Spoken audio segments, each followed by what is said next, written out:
Hello. So we're here for reporting hidden secrets. What you should know. This is my tagline. Actually, reporting is a huge topic, so I'm only going to cover a few features today, plus one or two really big points, which I think helps make your life a lot easier. So a couple of questions. Who here has used reporting? Okay. Who here has used cross filters? Okay, you're going to get less out of today. I'm going to go into cross filters. I'm also going to explore some aspects of report types, customer report types. That's going to be some big focus, and there's going to be some tips about how to make a good report and what you should be asking. But if you feel you're a master reporting person, I don't mind if you get up and leave now. it's intermediate and beginner and intermediate, just to manage people's expectations on this one. Cool. Okay, so we're off, we're rolling. Today's agenda. So we've got About Me, which is coming. We've got Why is reporting so important? A real-world reporting request. So we're going to take you on a story. It's going to be a journey. We'll get to the end, hopefully. We're going to learn how to ask the right question, singular. We're going to look a bit about interpreting the requirements. We're going to understand a bit more about how Salesforce works and some of the quirks which you don't understand. Hopefully we'll have clarity and we'll have less frustration. If you understand something, it's less frustrating. And we've got some pro tips. So a quick word about me. My name is Paul Ginsberg, or Paul Ginsberg, if you're from the Netherlands. I'm the Business Systems Manager at Watersport Verbond, which is a non-profit sports association in the Netherlands. My journey, and I want to stress this, uni dropout. Everyone goes on different journeys.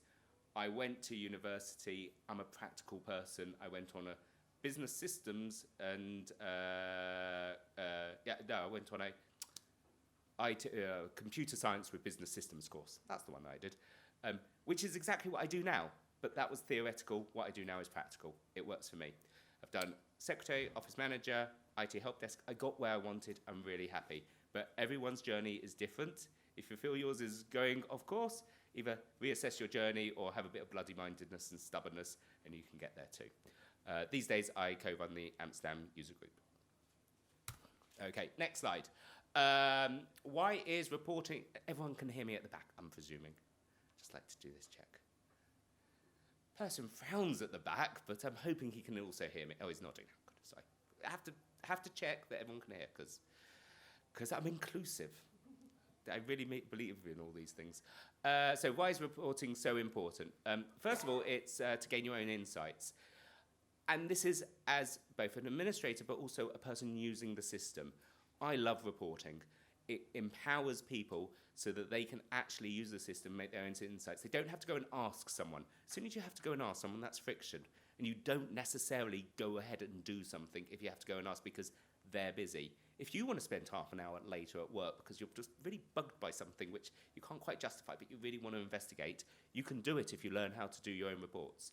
And also you can teach other people how to run their own reports because they can't break anything. And this is why I love reports. You can, don't get me wrong, you can make incorrect assumptions and incorrect insights. You can get your criteria wrong and make mistakes. But relative to Salesforce world, you can't delete anything, and a child has to tumble over sometimes to really discover things. So I absolutely love reporting. I think it's how you can both empower yourself and empower your users by teaching them how to do reports. And obviously there's loads of good resources out there. So users can test their own hypothesis. If they've got a hunch, they can test it. They can see whether it's right or not. And the last one is visual representation. I'm a text-based person. I blog. I like blogging. It helps me think. But most people actually don't think by text. They don't think by reading. Too long didn't read. No, so with reporting, you can easily add graphs, charts, go for it. Add something. To every report, you should actually be adding a graph or a chart. People can ignore it and focus on the numbers, but at least you're giving them a clue and a hint to where they can go to in the future. Cool. Okay, so we're now going to go on a journey. We're entering the world of customer service. And the managing director, it's a IT service desk. It's not the most exciting example, but it's a real world example. So we're going to put in the shoes. I haven't got the high heels, but they might not be wearing high heels, of the managing director. So the question is, who is logging customer service queries online? So far, so easy. Now, my tip number 1, if anyone wants to keep count, because I haven't counted how many tips I have. I haven't checked the time either, which is good. So my tip on all this is, when it says who is logging customer service queries online, is to look at the question and write down which objects it involves. Because with reporting, you have to work out the objects. That's the way that we do it as administrators. So who is logging customer service requests online? Well, what object is that?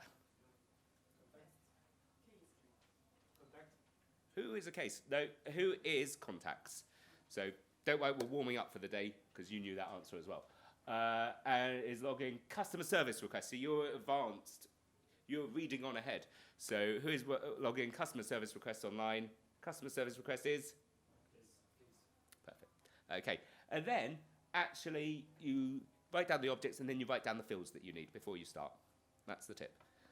Okay. So far, so good. Who contacts cases? Great. Then I always ask my favourite question. And this, if you're going to take one thing out of today, this is the thing that I want you to take out. What's the reason?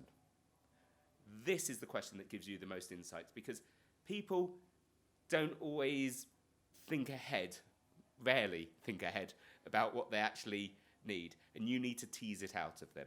Because they've got an idea, but they haven't communicated that idea. My favourite one is the project plan cartoon where everyone's got different perspectives on things. It's my favourite cartoon. So what's the reason?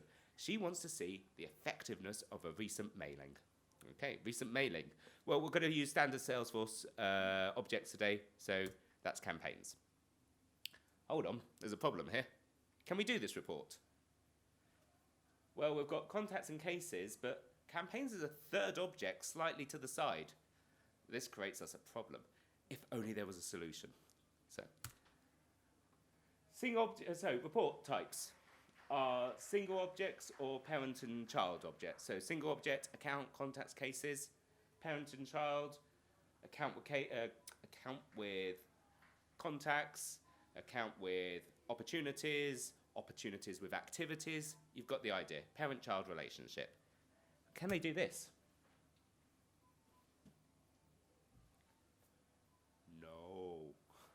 Silence it. Can't. Depends on what the other object is, but normally you can't show an object off to the side. If it's parent, child, and grandchild, you can do it, but that's the limit. Okay, and I don't know, great-grandchild? Right, good. So what we want to show is the influence of another object, and that is cross-filter reporting. It can show you the influence. You can't see the fields, but you can see the impact. So that's what we're going to go on through our demo. Speaking of which, let's go to a demo. Okay, just to show you, nothing up my sleeve, this is a standard case functionality. Okay, I've added one custom field here, which is supplier. Oh, thank you very much. Why? Good, okay, hopefully do that again. Good. Okay, thank you very much. Can everyone see the screen at the back? Okay. Cool. There's not a lot to show on the screen.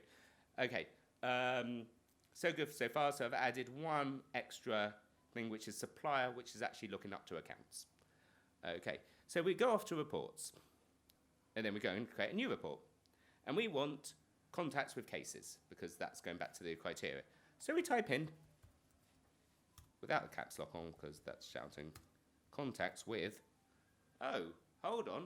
Contacts with cases. That's just not there. I did say who's seen cross-filter, who's done reporting. Does anyone in the room not seen reporting at all? Just to help me manage. Great, everyone's seen reporting. This is fine. So we've got contacts with cases. Great. It's not there. Why is it not there? I'm going to give you the answer because I'm presenting.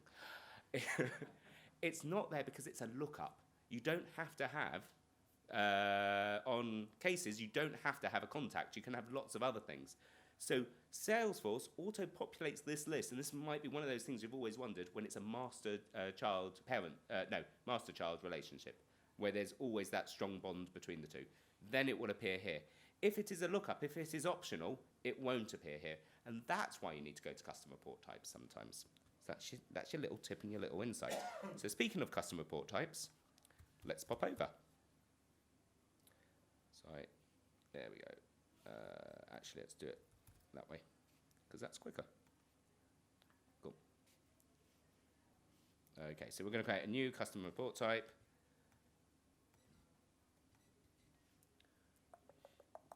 We're going to start with contacts. I have to scroll down the screen very slightly.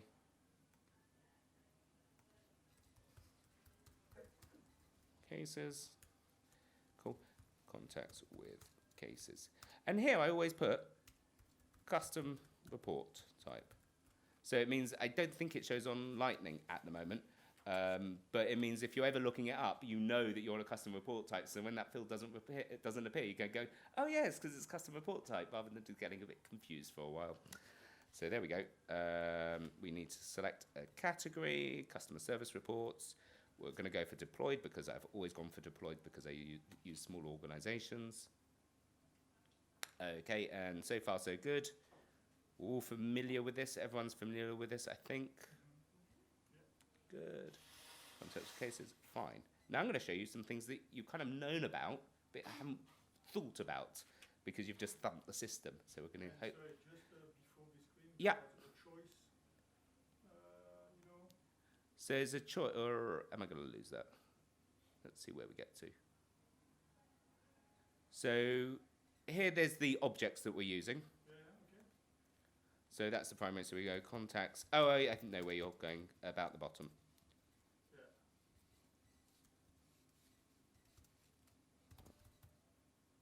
Sorry for this. That's okay. Don't mind a bit of audience interaction.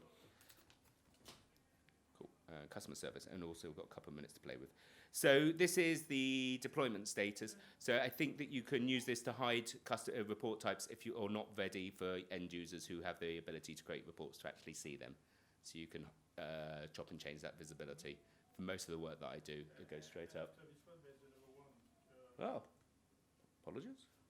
So this way you're just selecting your... Yeah. Oh, I see. This is the with and without.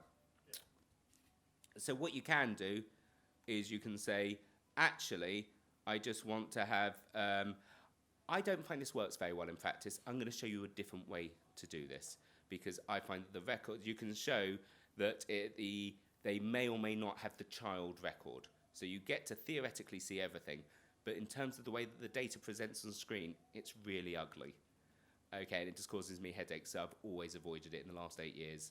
I just avoid it because although it theoretically does something, in practice, it creates very messy reports.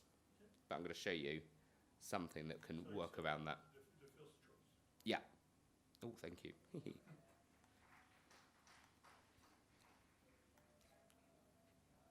Probably now find there's a previous button. There wasn't actually. Okay. Good. Okay, so now we go on to edit layout.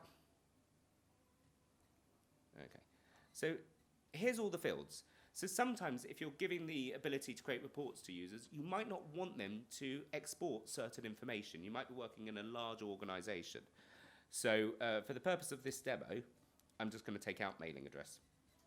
And if you see, I actually move the mouse around a bit like this because on Lightning, it doesn't always immediately grab it. If you move the mouse around, it then grabs it and it's disappeared. I think if we just do mailing address, that's enough for the example. So you can remove fields.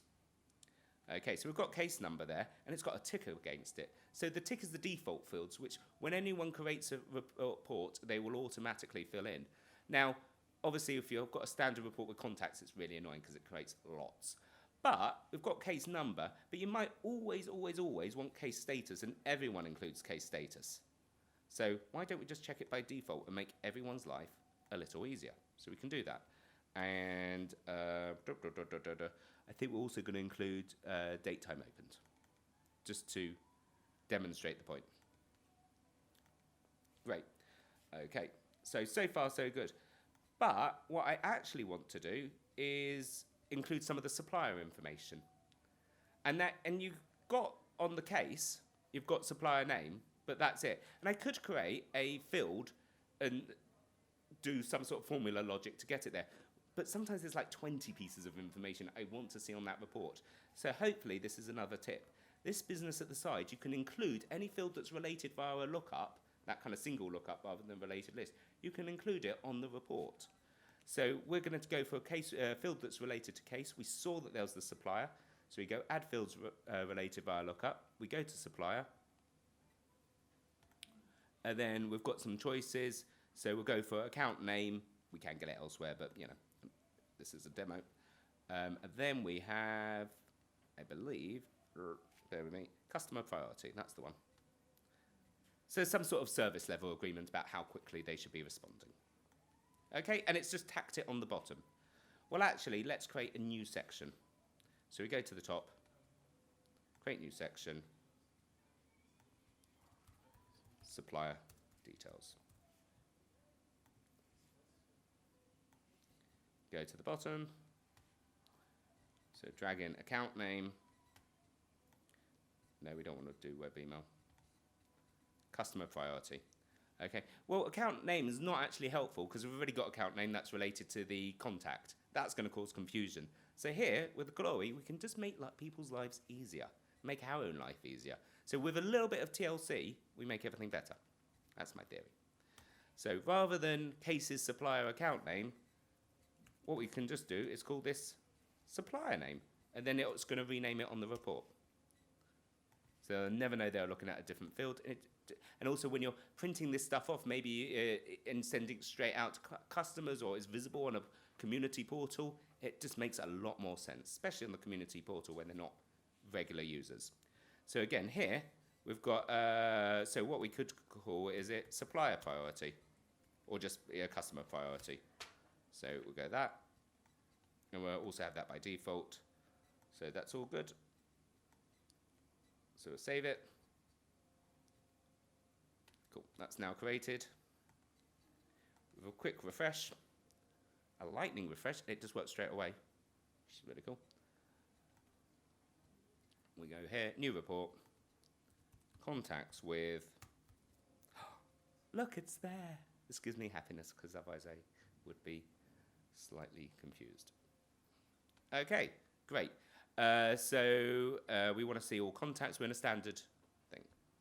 We want to see all contacts. We go to our filters. We'll quickly show everyone and never go for birth. Now this organizes by the first letter. So if your first field is birth date and it's the first date of time, it's going to put it there. That's not helpful.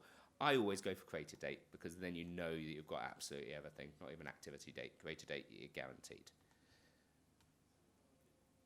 Okay, and actually if you have a look at the field titles, we've got full name, case, time, status, supply name. Those are all the ones that we ticked and said we want to see by default.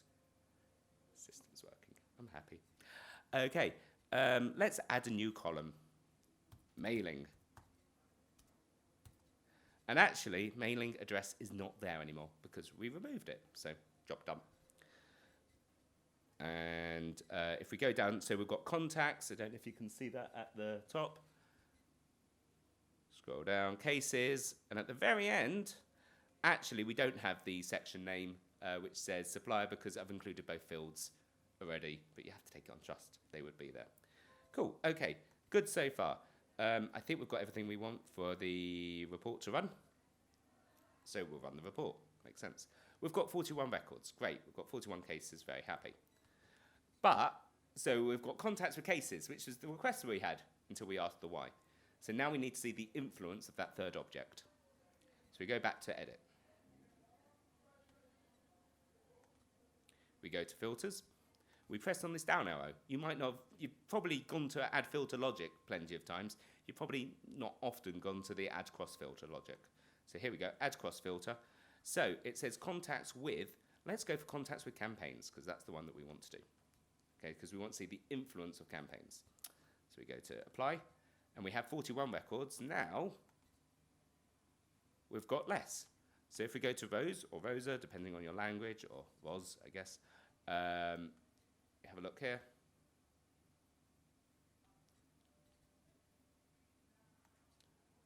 We scroll down and we can see that they've got campaigns. Okay. So all those records there, that contact record, because we've gone contacts with campaign history, will have campaigns. Great. Let's just try the reverse to prove the point. We're now going to try contacts without campaign history. We've now got 9 records, so that's less. If we pop into Josh,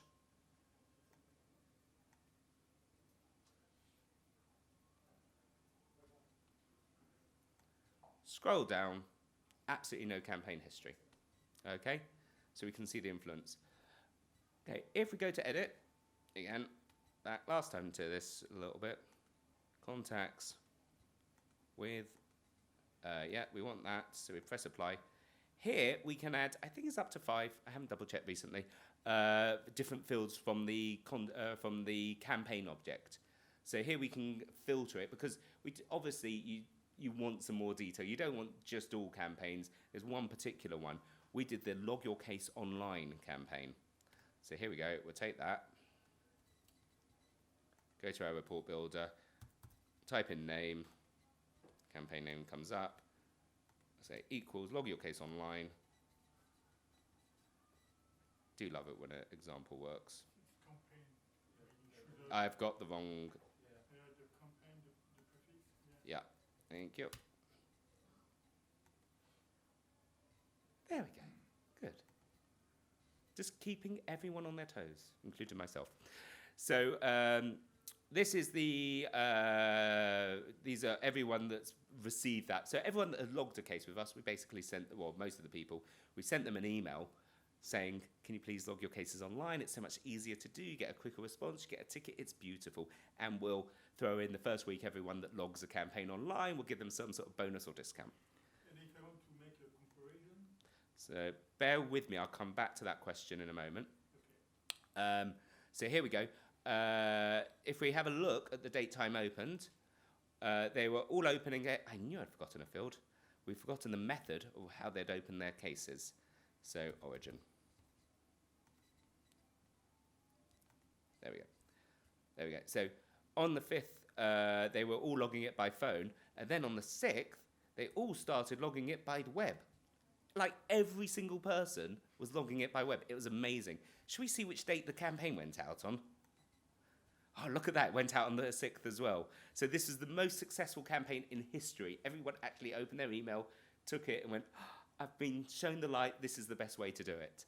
So great. So we have proof for our managing director that it was a 100% successful campaign.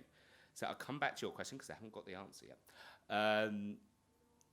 So that's an example of how it can work. You can have up to 3 cross filters on reports. So you can have some with saying, I want a cross filter with this object and these fields, and another cross filter saying, I want it without these particular fields, for instance. Other really good example, you can't use the or logic on campaign filters. You can't say, I want this cross filter or that cross filter. That won't work. You can use the and or elsewhere, but you can't use it to divide your cross filters, if that makes sense. But some other examples that you might want to consider are, I want all accounts without all accounts with opportunities set to high, or I want it with all accounts with all opportunities with no activity after a certain date, so you can chase down your data who's not doing things, because you don't want to see all the activity details. That's where the kind of A and B split earlier doesn't work. You don't want to see all that. You just want to know these are the clients that I need to see. And immediately you've got deduplicated data. So when you're doing your mailing list, of whether email or whatever form, you don't see all the records. You just see the top level of the contact that you need to actually contact. The other example I'll give is that I used to work at a membership organisation. They ran events. And people would put their emails into the system. So what we could do was we would do a cross filter with person with emails attached to them from whoever, plus events coming up in the future, because those were also fed into Salesforce. And we could say, oh, look, these are the people that are coming in on a certain date for this event who we've also recently been in communication with. Should we tap any of them on the shoulder and say, as you're coming to this event, do you want to come and have a chat with us afterwards? So we know that people are already, and we're not wasting our time. We know that they're hot, interested individuals. By cross filters, we can really zoom in on that data. So as ever with this, I can come up with some examples, but really once you explain it to the people using the system, people entering the data into the system, they can then start to see the benefits. You give them 1 or 2 examples and they go and basically you use cross filters every day from a position of never using cross filters before. Your question was about comparisons. In your case. So go further with me. Explain what sort of comparison you're trying to look for. Okay, about your case, compare number of cases opened by contact address by the campaign and who's. Yeah. And who hasn't. I am thinking that that's not possible. I'm going to come to my slide, which I was going to go on to it anyway, and I'm just going to check whether it's available in joint reports. So, Because it's obviously also business expectation to see. yeah. So, sorry, for the benefit of the microphone mainly, the request is, can you compare who has been to something versus who hasn't in the same report? Yeah, to have a percentage. Yeah. The only way I can think, well, you can certainly do that via dashboard, because Lightning dashboards are very flexible and you can describe columns on that. So you can kind of get a pictorial place with one with cross-filter with and one without. Aaron's going to give me a tip at the back. Go for it. I think what he's asking for, if you select, create that report type, if you select the B option, so they may or may not have that related record, that would do it there. Kind of. To be honest, I avoid that. So the question, the thing to try is use the B report type where we said A or B, but I'm not convinced because because it's about the cross filter logic. One's excluding and one's including. So to show it on the same report, the only method would be a joint report. But whether joint reports support cross filters, I'm now about to check because I did put it on my slides. So bear with me. No, not that one. Custom report types. That is the cross-filter limitations. Here we go. It's enterprise performance, unlimited, and developer editions, but not professional. Maximum 3 cross-filters reports. Can't show the cross-filter report objects, but obviously does show you the influence. I haven't put down joint report because I think at one point it wasn't possible, and I think that it is now possible to do one report with a cross-filter and one report without. Unfortunately, a bit embarrassed, you're going to have to give it a go, and I'll give it a go to find out whether it can work. But the best way to test a hypothesis is to give it a try, but the only place to do that would be joint filters. Okay, just to go through custom report types. I think I covered all this. This is just the summary because we finished the demo. Mental health tip, don't create too many custom report types. Create one custom report type which covers all your use cases if you can. All those lookups. If you've got a lookup from another random object, you can just keep on including those lookups and include them in separate sections. Obviously, you don't want 900 fields on a custom report type, but trying to maintain those things are absolute buggers, especially when someone adds a new field, and then you have to put it into 20 custom report types. Not fun. Don't do it. Try and avoid it. Okay, this is my favorite one. I should have gone back onto the presentation, so let's just go back to there. We went through the examples, went through the limitations, went through those. That's the pro tip that I said about write down the object, then write down the fields. I'm pointing at my laptop, doesn't help. That is if you would take away one thing out of today, push back to the users. They've got the reasons, but our job is to help them. And this is the best question you can ask. Why? Because then you get an insight, and it might be, actually, we need to create some fields first to log that information.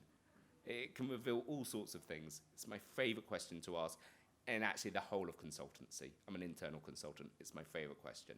And they can give you an answer, and it might be, that's absolutely fine. But if you ask, you might get some more details.